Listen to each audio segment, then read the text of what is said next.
Hi, welcome back. Welcome back to Holistic Lifestyle Medicine and a happy new year 2025.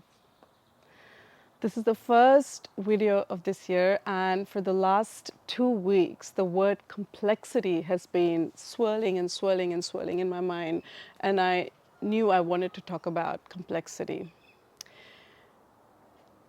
So, some of you may be joining me for the first time today with this video. Some of you may have watched a few of my other videos. So a quick introduction. I'm here to talk about all things lifestyle medicine. Lifestyle medicine is about changing the way we live, uh, transforming the way we live so that our way of life becomes our medicine, so that the way we live creates ease and well-being and health in our systems. This means that we no longer have to rely on the external paradigms to be healthy, to be healed. Lifestyle medicine empowers us. If we look at the current paradigms, humanity is greatly disempowered. We've given our power to a lot of external systems, to governments, health authorities, doctors, hospitals, and there isn't that intimate connection with our biologies, with our bodies. And because there isn't that intimate connection with our biology and with our minds, with our bodies, when something goes wrong, we have no idea like what to do. So there's this, going to someone or somewhere external to get our answers. And so lifestyle medicine is also about coming into a deep and intimate connection with our own minds and bodies so that we can become our own healers and our own doctors. From time to time, it may be appropriate to seek external help, to go and see a practitioner, to see an expert. But that will come from a place of wisdom, not from a place of fear or panic, because we don't know what's going on in our bodies. So I'm not saying we will never need to use external help. I'm just saying that external help can be very helpful when we're seeking it, or when we're trying to look for someone from a place of intuition rather than from a place of panic and fear.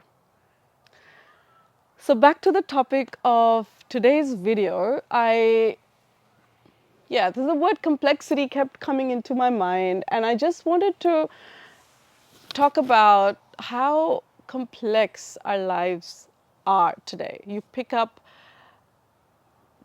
Look at any city today, whether that's in the so-called first world or the so-called second world, or even look at towns. Like, I look at my own country of heritage, India, and I look at the cities, and then I look at the sort of the second tier towns, even villages.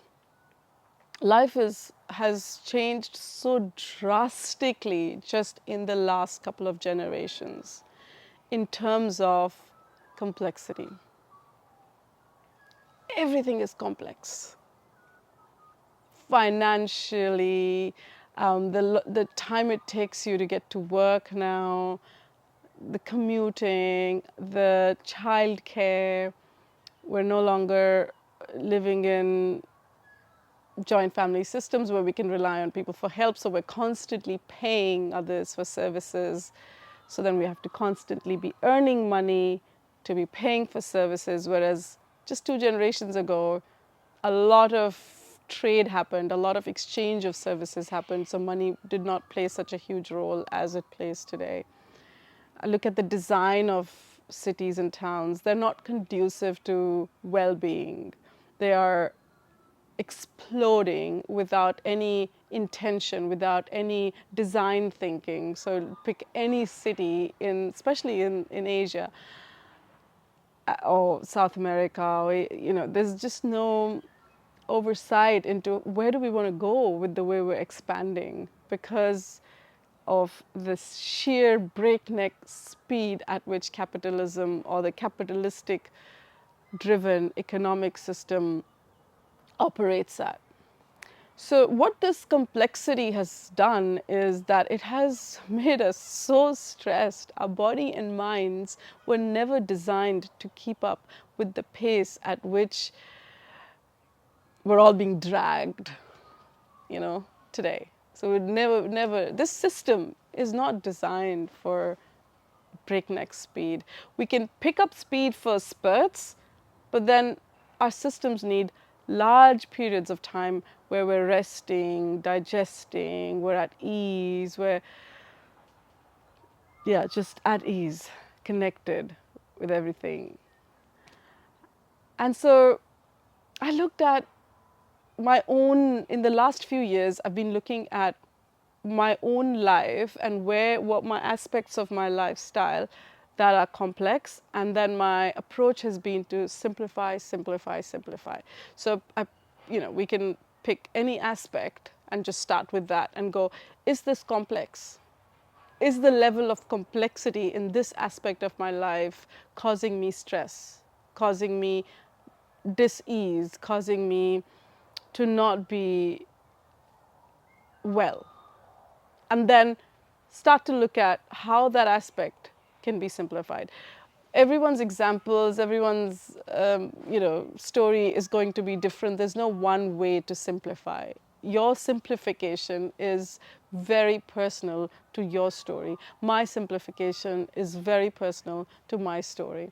So I'll just give you an example to start off with. A few years ago, I think 2 years ago, I looked at my whole financial landscape, my bank accounts, credit cards, loan, debt. It was so complex, and I was feeling like I could never keep up.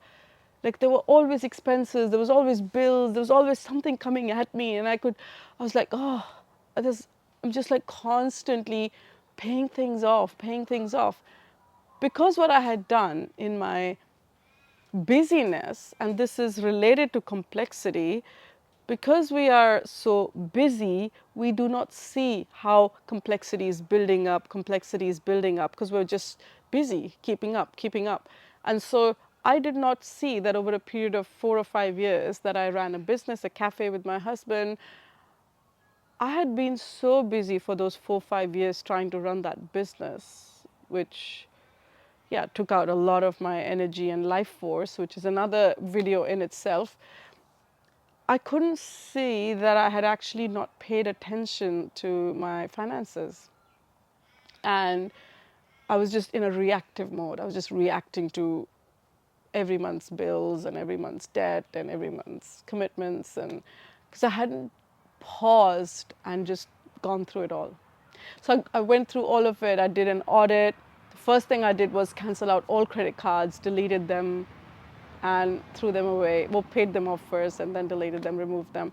So then that way we can only spend what we earn. There's no credit, right? That was a huge weight off my back. It really eased my system that I don't have credit cards I have to worry about anymore. Then I looked at I had accounts in like 3 different banks. I consolidated that. There were accounts that were open and running and charging fees, which I'd never even considered. I closed all of them. Because there was the business, there was like a lot of money that was owing in terms of taxes and GST, etc., to the government. So then I looked at payment plans. I created payment plans. And that made me at ease, because what was happening is, because I hadn't entered into payment plans, I was paying a lot of interest on that debt. And once I entered payment plans, the interest was gone. I knew that in 1 year I'll be able to, pay off this debt. So it's just an example to show that just spending some time a week and looking at my entire financial landscape and simplifying it brought so much ease into my life. And so another example where I've been looking at simplifying is how much I commit to. So my personality is extremely ambitious, and that gets in the way of my well-being.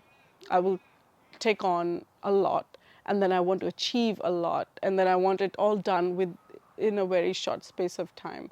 And that would keep my body always in a state of urgency. Like for so long, I have experienced a constant background of urgency.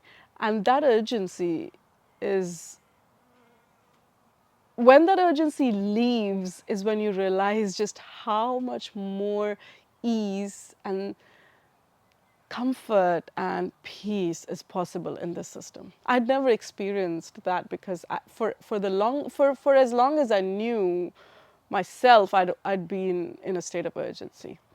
So I looked at just how much I commit to, and then I started to decrease that. I started to go, is that important? Do I need to commit to that? Do I really need to do that?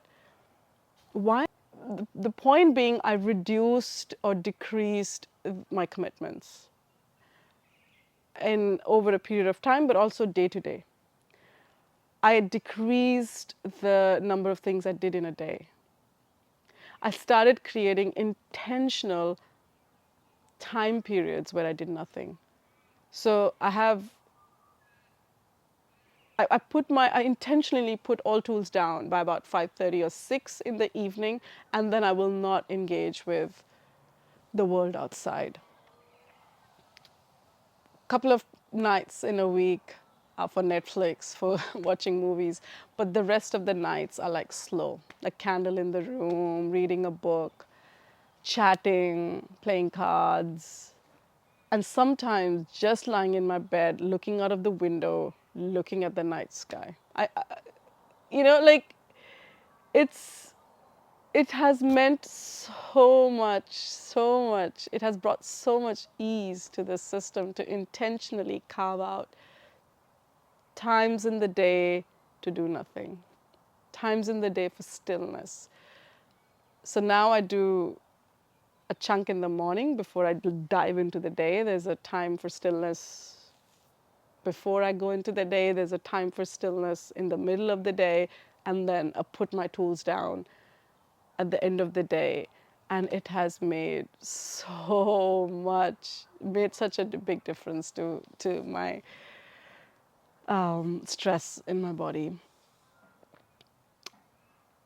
I have also looked at complexity from a relationship perspective. So we can have so many people that we're engaging with that are actually not good for us. They're not good for our well-being. They're not good for our sense of self, sense of peace. And so I've looked at my interactions. I've looked at, well, do I really need to hang out with these people? Do I really need to keep an ongoing engagement with this person? And then I've just kind of started to just close those doors, just come back deep within myself and only engage with those people that are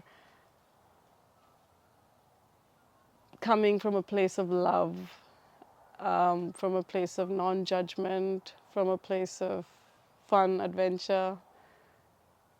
And then that's just maybe one or two people in my life at the moment, but that's fine. That's fine.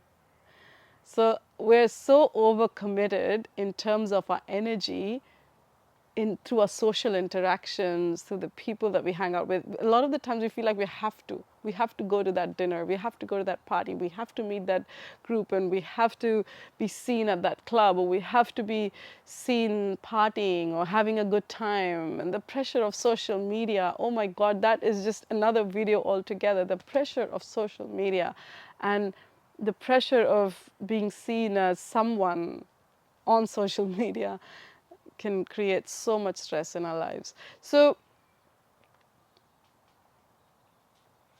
work-wise as well, is the work landscape complex? Does it take hours to commute to your workplace? Can you find work closer to home so that you can cut down that commute? Because commuting adds so much complexity to our lives. Yeah, so just to keep this video short, I don't want to go into any more examples because I feel like there are so many every person will look at their lives and go, ah, I've got complexity in my relationships. Oh, I've got complexity in my finances. I've got complexity in my work. I've got complexity in my socialization, in my, yeah. So just do an audit. Just like take a journal and take a pen and go, ah, I just want to simplify my life. Where, and sometimes it can be one or two aspects. Just pick one or two aspects and go, I'm going to simplify these. So just, and there is no one solution. There is no one size fits all. It is so, it'll be very specific to everyone's circumstance what simplification will look like. So yeah, I would like to invite you to look at your lifestyle, to look at aspects of your lifestyle and see where it's very complex and where that complexity is causing pain. The process of simplification can also be greatly disconcerting, I would like to point out, because human beings are creatures of habit. So sometimes, in fact, not even sometimes, this is the case. Even though we don't like the way we're living, even though we don't like our rhythm, even though we don't like the pace, it's what we know really well. It's what we know, it's what we've done for so long. So we have comfort. It's comfortable to keep going the same way.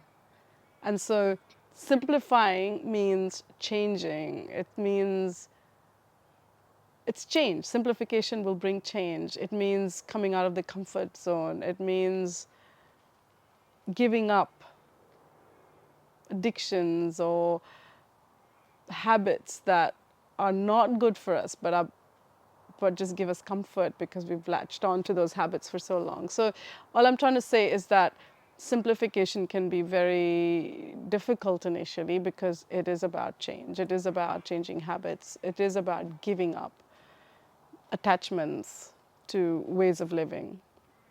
So it's great, isn't it? Because in the end, it'll bring about more ease to life. So yeah, I would like to end here. And thank you for watching. Thank you for coming to this channel, to giving me your attention. It's very valuable. Your attention is very valuable. I'm very grateful for it. And until next time, namaste.